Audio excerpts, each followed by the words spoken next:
Hey everybody, welcome back to the show. We're making some pickled chilies here, pretty simple.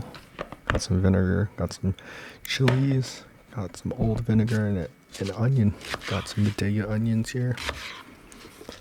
I'm using the same batch of vinegar from my first test batch of chilies, pickled chilies, so got some of that old school flavor, Pretty easy, just chop it up into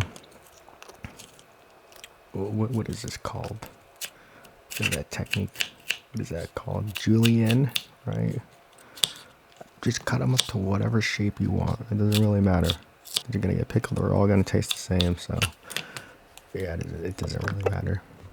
But yeah, just get everything in there.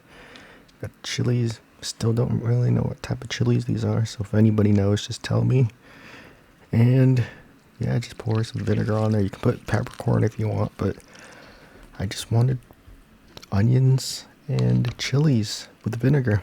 It's super simple, really good on tacos, really good with salads, really tasty. And don't forget to label. Got some good tape right here. Always a label, but the date and the name of the food is always good to date, so you actually know what's inside of it. So the pickled chilies, wrote it a little small, but put the lid on and you've got pickles for a week. A couple weeks actually. It's kind of a lot. So yeah, hope you try it out. Thanks for watching.